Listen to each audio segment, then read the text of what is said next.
Diketahui logam-logam L, M, dan P yang reaksinya dapat dilihat seperti di bawah ini. Urutan ketiga logam itu sesuai dengan potensial elektroda yang meningkat adalah yang mana? Potensial elektroda itu nama lainnya juga bisa disebut potensial reduksi. Biasanya disimbolkan oleh bentuk seperti ini, E0. Definisinya yaitu potensial listrik yang ditimbulkan apabila suatu ion logam itu mengalami reduksi. Yang perlu kita ingat, reduksi itu adalah menangkap elektron, sedangkan oksidasi melepas elektron. Ya, jadi mengalami reduksi menjadi logamnya. Nah, jadi semakin ke kiri dari daerah volta berarti semakin mudah mengalami oksidasi. Artinya, bentuk E-nya pun semakin kecil. Ya, jadi semakin mudah mengalami oksidasi, malah dia semakin kecil. Makanya di soal-soal atau di buku kadang-kadang kita menyebutnya reduksi ya. Jadi reduksi ini semakin besar nilainya, di sini ada nilainya berapa volt gitu ya. Semakin besar nilainya, maka semakin besar dia mengalami reduksinya. Dan sekarang kita ingetin saja salah satunya yaitu semakin ke kiri berarti mudah mengalami oksidasi dan berarti E-nya semakin kecil.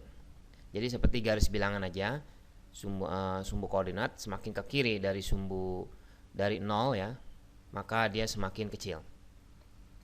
Nah, kita perhatikan reaksinya. P ditambah L2 plus tidak terjadi reaksi. Sebenarnya kalau dia terjadi reaksi, hasilnya seperti ini. P ditambah L2 plus, maka dia akan terbentuk misalnya menjadi P-nya P plus misalnya gitu ya, ditambah L. Ini harusnya seperti ini. Tapi ternyata dia tidak bereaksi. Yang bisa bereaksi kalau contohnya misalnya yang bagian yang kedua datanya seperti ini, M, logam M di sini, dan sini ada logam P. Nah, M ini ada di sebelah kiri daripada P. Berarti dia bisa terjadi reaksi. Jadi logam M ini mudah mengalami oksidasi sehingga bisa bereaksi.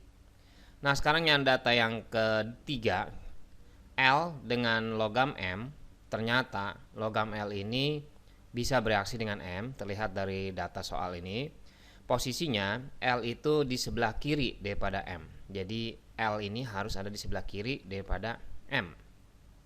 Nah, untuk P dengan L, yang tadi ini data yang pertama, P sama L tidak bereaksi ya. Berarti memang kondisinya benar ya. Kalau P sama L bisa bereaksi, berarti P ini akan berada di sebelah kiri daripada L. Jadi posisinya akan kebalik, ini P ada di sebelah kiri daripada L. Tapi karena dia tidak terjadi reaksi, ya memang berarti L-nya yang sebelah kiri daripada P.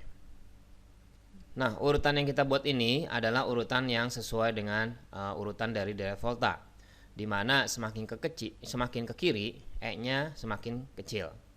Perintahnya yaitu potensial elektrodanya yang semakin meningkat. Berarti kita harus menyusun yang semakin meningkat, urutannya harus yang ke kanan. Jadi jawabannya adalah L, M, terus P.